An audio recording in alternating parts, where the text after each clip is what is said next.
Hello everyone, आज date है 4 मार्च 2022 और द हिंदू न्यूज एनालिसिस में आपका स्वागत है। इस वीडियो में हम द हिंदू की इंपोर्टेंट न्यूज़ को एग्जाम के पॉइंट ऑफ व्यू से डिस्कस करेंगे। नीचे डिस्क्रिप्शन बॉक्स में Telegram channel Volcano IAS Academy का लिंक दिया हुआ है। आप Telegram channel Volcano IAS Academy के साथ में जुड़ सकते हैं। वहाँ पर हर exam means UPSC, state PSC and other exams के पॉइंट ऑफ व्यू से काफ़ी इंपॉर्टेंट इन्फॉर्मेशन आप सभी के साथ में शेयर की जाती है।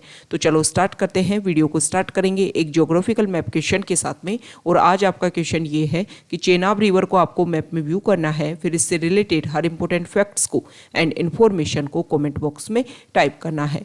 चेनाब रिवर को ऋग्वैदिक एरा में या फिर एंशिएंट टाइम में किस नेम से जाना जाता था, ये भी आपको कमेंट बॉक्स में बताना है।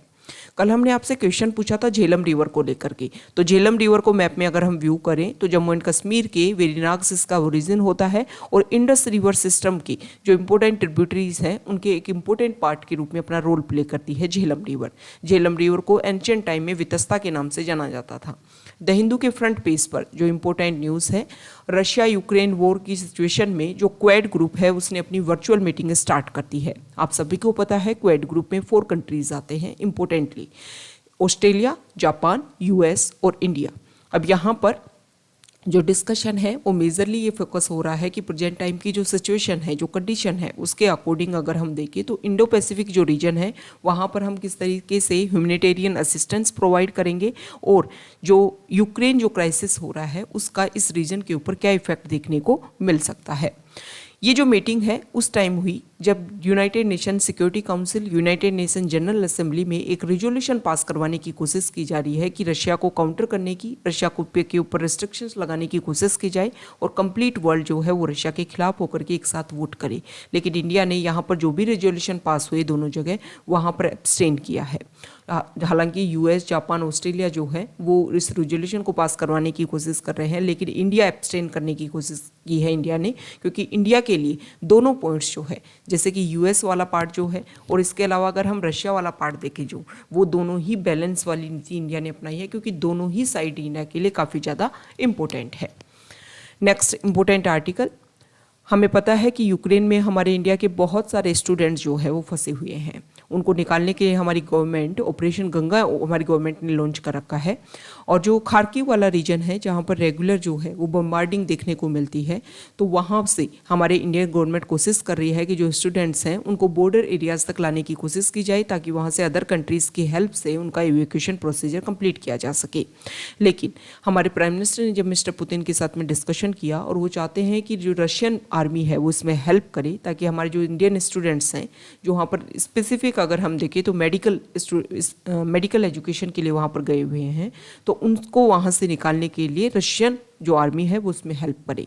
तो मिस्टर पुतिन ने अपनी तरफ से स्टेटमेंट दिया है कि जो यूक्रेन जो गवर्नमेंट है, यूक्रेन जो कंट्री है, वो इन स्टूडेंट्स को एज ए होस्टेज वहाँ पर रखा हुआ है, मतलब बंधक बना के रखा हुआ है। लेकिन ऐसा ग्राउंड लेवल पर अगर हम देखें तो इस तरीके के कोई भी इशू नहीं है। इशू ये है कि वहाँ पर जो इंफ्रास्ट्रक्चर है वो काफ़ी ज़्यादा डिग्रेड हो गया है, जिसकी वजह से उन स्टूडेंट्स को बॉर्डर एरियाज़ तक लाने में काफ़ी ज़्यादा परेशानी हो रही है। नेक्स्ट न्यूज है, यहाँ देखो आंध्र प्रदेश हाई कोर्ट जो है वहाँ पर एक डिस्कशन हो रहा है। डिस्कशन इस चीज़ को लेकर के लास्ट ईयर भी हमने देखा था कि अमरावती जो वहाँ की कैपिटल बनने वाली थी आंध्र प्रदेश की, उसको लेकर के लोगों ने बहुत ज़्यादा प्रोटेस्ट किया, क्योंकि गवर्नमेंट ने ये बोला एक टाइम के बाद में कि जो जिस प्रॉपर्टी को, जिस अमरावती को हम कैपिटल बनाने वाले थे अब उसको हम ट्रांसफ़र करेंगे। तो लोगों ने जिनकी ज़मीनें गवर्नमेंट ने यहाँ पर हायर कर ली थी, एक तरीके से ख़रीद ली थी और उनको कंपनसेशन भी दे दिया गया था, तो उनको लगा कि इस तरीके से तो गवर्नमेंट जो है जब ये मनी, जब इस लैंड का ही कोई यूज़ नहीं होगा तो ये जो मनी है वो वापस रिवर्स करना होगा। तो उन लोगों ने इसके लिए प्रोटेस्ट किया कि जिस चीज़ के लिए हमारी जो ज़मीनें ली गई हैं वो वहीं पर इम्प्लीमेंट किया जा सके। तो अब हाई कोर्ट ने बोल दिया है कि आंध्र प्रदेश जो गवर्नमेंट है वो इस तरीके से अपनी कैपिटल को चेंज नहीं कर सकती है। उन्होंने जहाँ पर जो फिक्स किया था वहीं पर उनको अपनी जो कैपिटल है उसको एस्टेब्लिश करना चाहिए।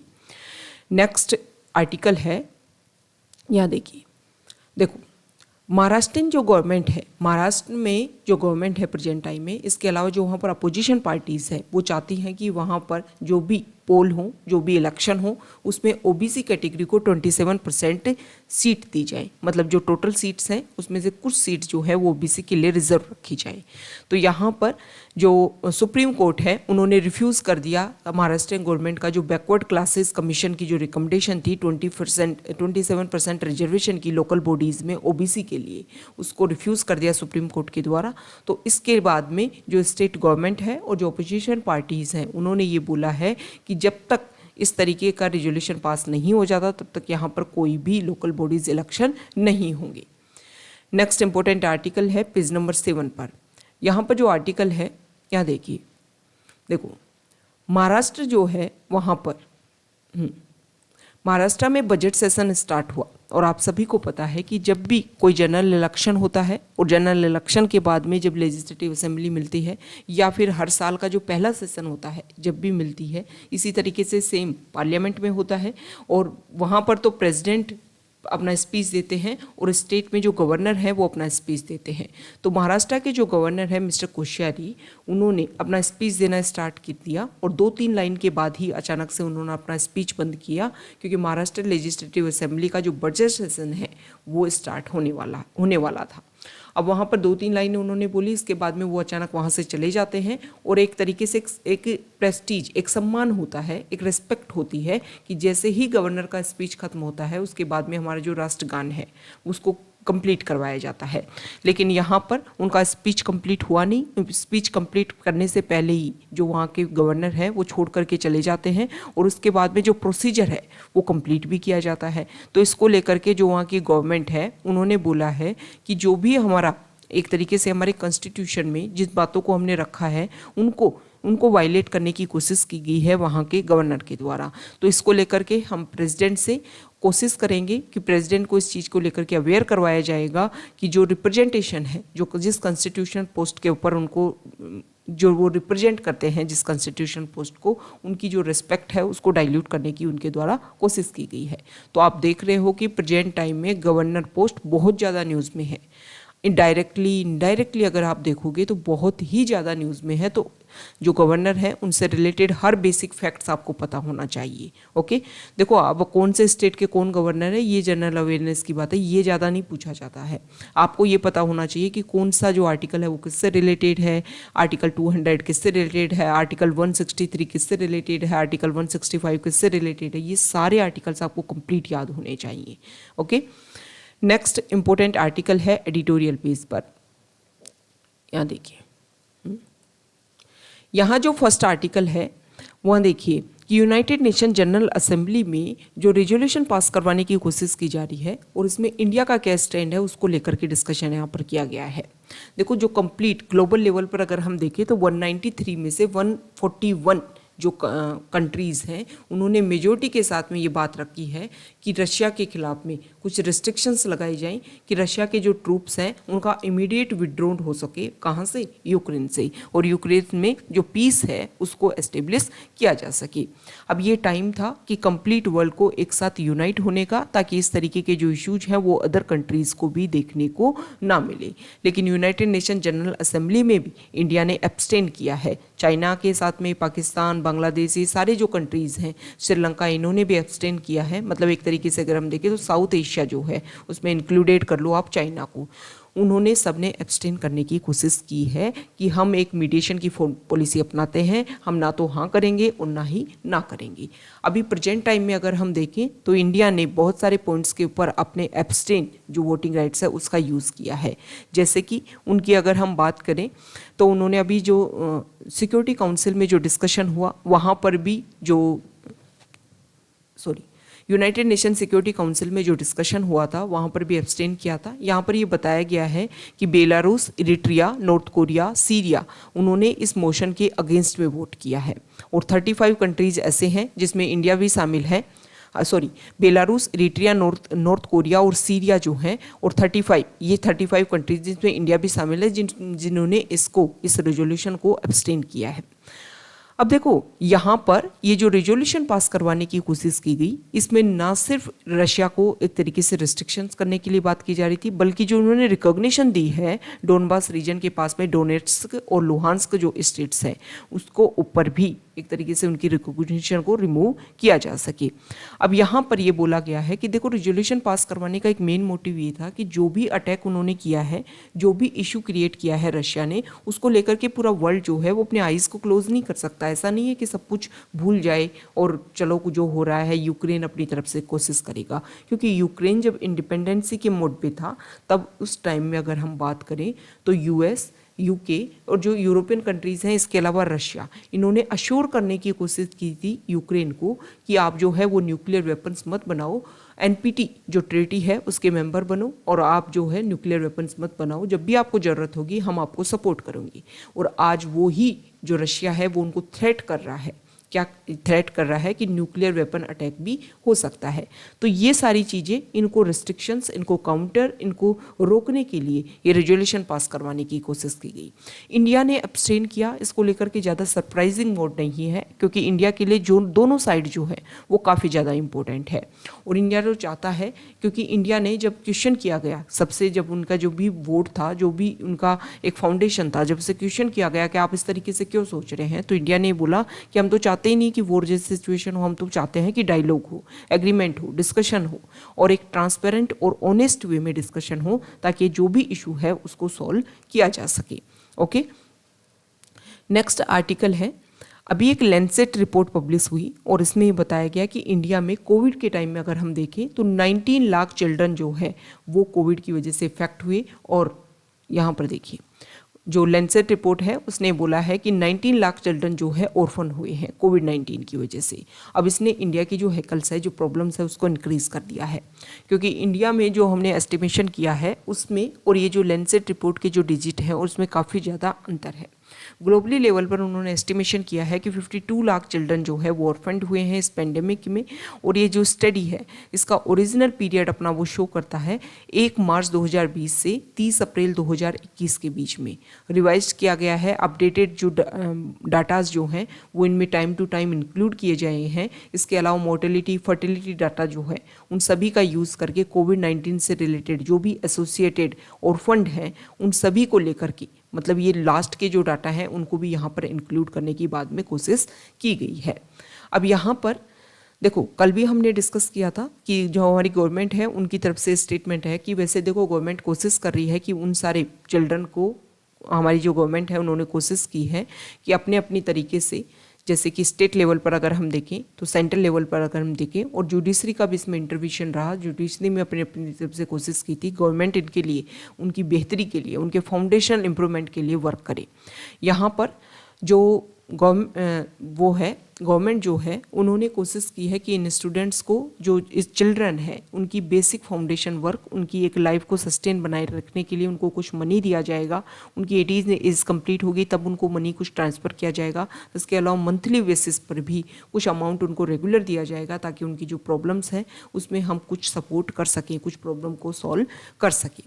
तो यहाँ पर जो डाटा को जो यूज़ किया गया है इसके बारे में ये बोला गया है कि इंडिया को क्या करना चाहिए कि जो भी पेंडेमिक के दौरान जो ऑर्फन्ड हुए हैं चिल्ड्रन, उन सभी को रिहेबिलिटेशन करने के लिए जो स्कीम हमने लॉन्च की है उनको परस्यू करने की कोशिश करनी चाहिए, ताकि कोई भी जो चिल्ड्रन है वो इससे बच ना सके। नेक्स्ट इंपॉर्टेंट आर्टिकल है पेज नंबर 10 पर। यहाँ देखिए, यहाँ पर वो ही रशिया वॉर को लेकर के है कि किस तरीके से, तो सुप्रीम कोर्ट में एक पिटीशन फाइल होती है। और वैसे भी सुप्रीम कोर्ट की जो हमारी CGI है उन्होंने बोला कि प्रेजेंट टाइम में सोशल मीडिया पे काफ़ी ज़्यादा इस तरीके के स्टेटमेंट, इस तरीके के मैसेजेस वायरल हो रहे हैं कि जो हमारी जुडिशरी है उसको इसमें इंटरवीन करना चाहिए कि यूक्रेन से जो हमारे स्टूडेंट्स वहाँ पर फंसे हुए हैं यूक्रेन में, उनको निकालने में इवैक्यूएट जो मेथड है उसमें जुडिशरी का भी इंटरवीन होना चाहिए। और एक पिटीशन भी डाली गई सुप्रीम कोर्ट में, तो उसको लेकर के हमारे जो NV रमन्ना CGI जो हैं उन्होंने एक अपनी बेंच के साथ में उसका डिस्कशन किया। और उसमें उन्होंने ये बोला कि क्या सुप्रीम कोर्ट जो है वो रशिया को ये बात बोलेगा, रशिया के प्रेसिडेंट को ये बोले कि आप युद्ध मत करो। उन्होंने ये बोला फिर सुप्रीम कोर्ट ने कि देखो जो हमारी गवर्नमेंट है वो अपने लेवल पर वर्क कर रही है, गवर्नमेंट ने अपनी तरफ से अपना जो प्रोसीजर है उसको अपनाया है। हमारा ऑपरेशन गंगा हमने लॉन्च कर रखा है, हमारे फॉरेन मिनिस्टर जो हैं वो उन कंट्रीज़ में रीजनल एरियाज़ में गए हुए हैं, बॉर्डर पर जो भी इशूज़ हैं उनको सॉल्व करने की कोशिश की जा रही है। तो इसके बेसिस पर जो गवर्नमेंट के जो भी प्रयास हैं, जो भी एफर्ट्स हैं, उनको हमें सैल्यूट करना चाहिए और कोशिश की जानी चाहिए कि वहाँ पर जो भी प्रोसीजर है उसको लेकर के हम मेंटेन कोऑपरेशन करें, ताकि इस तरीके के जो इशू है प्रेजेंट टाइम में उसको जल्द से सोल्व किया जा सके। यहाँ पर जब अटर्नी जनरल ने अपनी बात रखी तो उन्होंने भी ये बोला है कि सुप्रीम कोर्ट को बताया अटर्नी जनरल ने कि देखो जो गवर्नमेंट है वो कोशिश कर रही है, और सुप्रीम कोर्ट ने ये बोला अटर्नी जनरल को कि देखो जो भी हमारे गुड ऑफिसर्स हैं उनकी आप हेल्प लो और जो स्टूडेंट्स हैं उनकी हेल्प करो। Next important article, operation blue star. आप सभी को पता है 1984 में अमृतसर का जो गोल्डन टेम्पल है वहाँ पर इस ऑपरेशन को लॉन्च किया गया था। एक तरीके से यहाँ पर कुछ सेपरेटिस्ट मूवमेंट चल रहा था ताकि इस एरिया को, पंजाब वाला जो रीजन है उसको खालिस्तान इंडिपेंडेंट कंट्री के रूप में डेवलप किया जा सके। तो उसी को ख़त्म करने के लिए, उसी को रोकने के लिए, सैंक्शंस लगाने के लिए हमारी गवर्नमेंट ने इस ऑपरेशन ब्लू स्टार को लॉन्च किया। और रिटायर्ड ब्रिगेडियर कुछ ऐसे ऑफिसर जो इसमें इन्वॉल्व थे, अब उनको लेकर के प्रेजेंट टाइम में उनकी एक जो सिक्योरिटी होनी चाहिए वो टाइम के साथ में डाउनग्रेड होती जा रही है। इसी को लेकर के जो हमारे वेटरन हैं उन्होंने बोला है कि हमें बहुत ज़्यादा थ्रेट मिल रही है। स्पेसिफिक अगर हम देखें तो सिख फॉर जस्टिस जो ग्रुप है वहाँ से जो लोग हैं उनको एक तरीके से काउंटर करने की या उनके ऊपर अटैक करवाने की कोशिश कर रहे हैं। सिख फॉर जस्टिस हम पहले भी डिस्कस कर चुके हैं, ये प्रेजेंट टाइम में वैसे भी न्यूज़ में रहा है। सिख फॉर जस्टिस जो है एक ऑर्गेनाइजेशन है, यूएस बेस्ड ऑर्गेनाइजेशन है, और इसमें अगर हम स्पेसिफिक फोकस करें तो ये कोशिश की जाती है कि इंडिया में कुछ सेपरेटिस्ट मूवमेंट चलाने की, ताकि खालिस्तान को एक इंडिपेंडेंट कंट्री के रूप में इसको डेवलप किया जा सके। सिख फॉर जस्टिस को इंडिया में 2019 से बैन कर दिया गया है। ओके, एक group advocating secessionist and pro Khalistani activities in India. Next important article यहाँ देखिए, देखो इंडस ट्रीटी जो है उसको लेकर के हमारे इंडिया के और पाकिस्तान के जो वाटर कमिश्नर्स हैं उनका डिस्कशन हुआ। Indus commissioners of India and Pakistan वो 1 से 3 मार्च के बीच में इस्लामाबाद में दोनों साइड्स ने जो भी प्रॉब्लम है, जो भी इशू है उनको सॉल्व करने की कोशिश की है, और ये बताया है कि जो भी नेसेसरी एक्शन हमें लेने चाहिए उन सभी को हम कंटिन्यू करेंगे। तो इंडस वाटर ट्रीटी को हम देख लेते हैं। यहाँ पर मैप के थ्रू आप देखिए तो इंडस वाटर ट्रीटी 1960 में साइन की गई थी। इंडिया के उस टाइम प्राइम मिनिस्टर थे पंडित जवाहरलाल नेहरू और पाकिस्तान के प्रेसिडेंट थे आयूब खान। इन दोनों के बीच में ये ट्रीटी होती है, और इस ट्रीटी में ये बोला जाता है कि इंडिया का कंट्रोल रहेगा ब्यास, रावी और सतलज मतलब ईस्टर्न रिवर के ऊपर, और पाकिस्तान का कंट्रोल रहेगा इंडस, चेनाब और झेलम के ऊपर। इस ट्रीटी के अकॉर्डिंग 1 साल में 2 बार जो पाकिस्तान और इंडिया के जो वाटर कमिश्नर्स हैं उनकी मीटिंग होती है। क्रिटिकल जो रिवर हेड वर्क्स हैं, जो भी प्रोजेक्ट्स हैं, उन सभी की टेक्निकल विजिट की जाती है, जो भी प्रॉब्लम है उनको सॉल्व करने की कोशिश की जाती है। दोनों जो साइड्स हैं वो किस तरीके से वाटर फ्लो हो रहा है, कितने क्वांटम में वाटर आ रहा है, उन सभी से रिलेटेड जो भी डाटा है वो शेयर किए जाते हैं इस ट्रीटी के अकॉर्डिंग। और जब भी डिस्कशन होता है तो इसमें कोऑपरेशन के थ्रू सॉल्व करने की कोशिश की जाती है हर प्रॉब्लम को।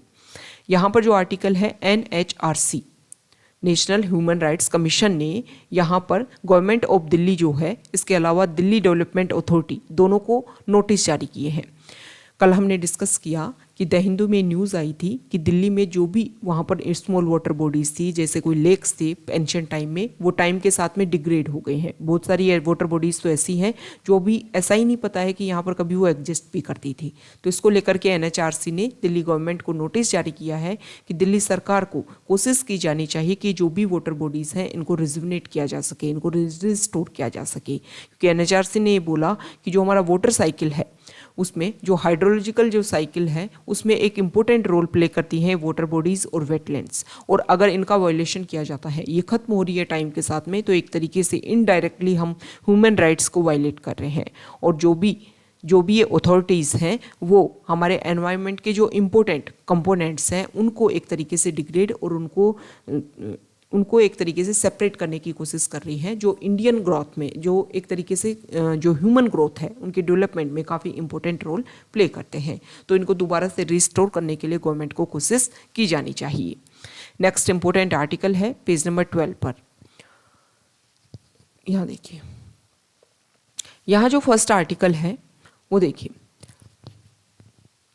देखो एक जो सीनेट जो है यूएस में, वहाँ पर डिस्कशन हो रहा था और डिस्कशन में ये बात रखी गई कि इंडिया जो है प्रेजेंट टाइम में, इंडिया ने एक तो एक्सटेंड जो किया है United nation security council, United nation general assembly में, इसको लेकर के भी यहाँ पर डिस्कशन हुआ। तो क्वेश्चन ये पूछा गया कि क्या इंडिया के ऊपर अब रिस्ट्रिक्शंस लगाए जाएंगे कार्डसा एक्ट के अंडर।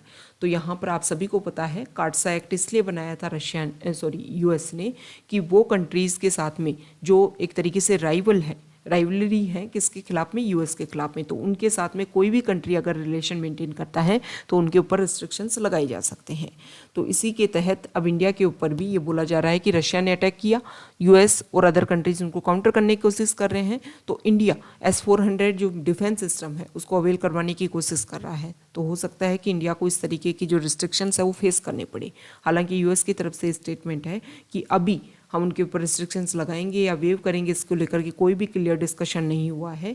लेकिन लास्ट में उन्होंने एक इम्पोर्टेंट बात बोली कि इंडिया जो है वो यूएस के लिए काफ़ी ज़्यादा इम्पोर्टेंट है। स्पेसिफिक अगर हम देखें तो चाइना को अगर काउंटर करने की बात आती है तो इंडिया एक इम्पोर्टेंट रोल प्ले कर सकता है, लेकिन यूएस इसका भी अल्टरनेट ढूंढने की कोशिश कर रहा है। और अभी लास्ट ईयर हमने डिस्कस किया था कि लास्ट ईयर एक ऑर्गेनाइजेशन भी एक ट्रीटी साइन करने की एक नेगोशिएशन को कोशिश की गई थी, जिसे ओकस ग्रुप जो है, जिसमें स्पेसिफिक जो ऑस्ट्रेलिया जो है उसको डेवलप करने की कोशिश की जा रही है ताकि उसका यूज़ करते हुए जो यूएस है वो काउंटर कर सके किसको, चाइना को।